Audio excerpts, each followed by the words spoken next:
Does a person ever regret getting a divorce? Do they ever regret breaking up? What do you think?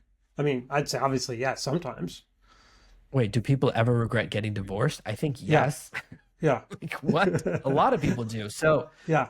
it's here's the thing.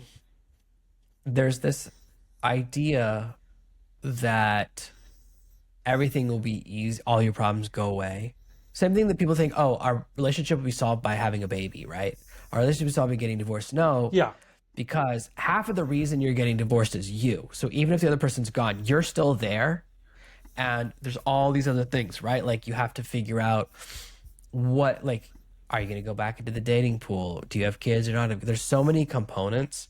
Hmm. And you can't, when you get divorced, you don't go back to being single, right? You're divorced. You have a different perspective, right? You don't go into the same dating pool because you're not the same age. I'm always like, I'm more familiar with women who re-enter the dating pool and then they're shocked to find out that it's really hard to date at 36 compared to dating at 18.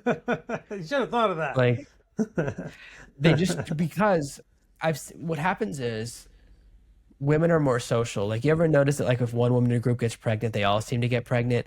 And I've seen where they all get the same haircut. And I've seen where one woman gets divorced and she convinces all her friends to do it. And now they're all like living that like what is it? What's that drink they drink? I forget. Like not margarita, but something martini, right? They're having that martini lifestyle, but then they all kind of realize it's not as good as you thought. And there is something about a long-term relationship. Like as much as my wife and I have ups and downs, I don't want to pretend that we don't fight. Like it, you have to make this decision, which it used to be. Marriage used to be a decision like we're in this hell or high water, which it's not anymore. And you have to make, if you make the decision, divorce is off the table, like we'll do whatever it takes to make things work, it changes the dynamic, right? If you're like, we're going to really not make that like one of the first choices, right? If things go bad, there's a lot of other things we can do. And that's a mindset thing and kind of it changes the way you negotiate because if you always have the nuclear option, right? It creates, oh, we stay together because of mutually shared destruction. That's not love.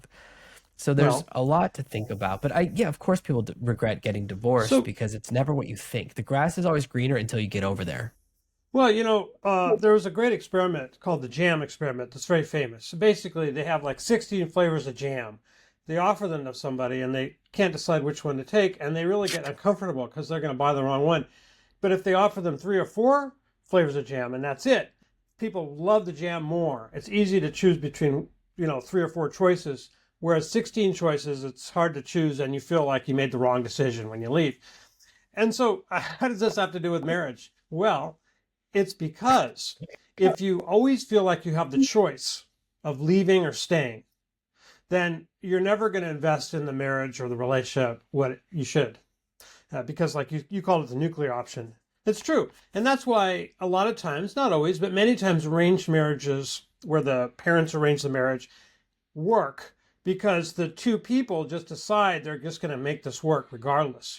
And if people decide they're going to make a relationship work, it's much more likely to work.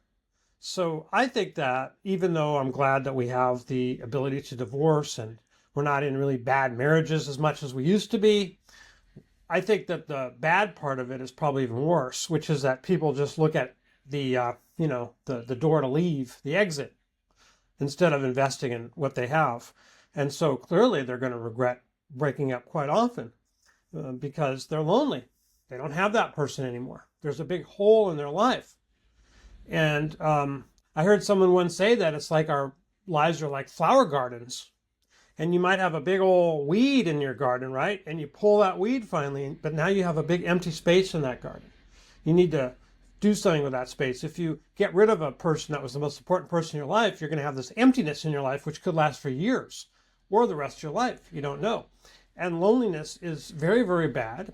And a lot of people without that main relationship just end up, especially men, very, very lonely. And this is why you and I both feel the same way about this, that we feel that men should be investing in friends. That many men, especially once they get into a relationship, they just stop working on their social life and they stop maintaining contact with their friends. I'm talking mostly male friends.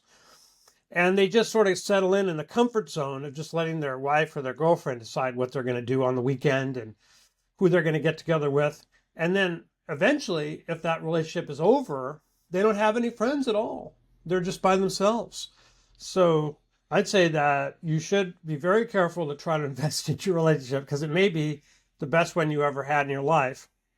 And you should maintain friendships and try to continue building new friendships, even if you're in a relationship. Yeah, I agree. Most men, the number of friends you have peaks at 22, and then for the rest of your Mm-hmm. life, it just goes down, right? Yeah, As they yeah, pass away or move away. And that's something you have to think about. Like, most of my friends are online because I live in the middle of nowhere, but I have made two new friends recently, like I have a good relationship with that I've met through business stuff, and we talk once a week, and it's part of it. But I looked at my parents, like when they got divorced very late in life, I was like, but neither of you guys have any friends. What are you guys doing?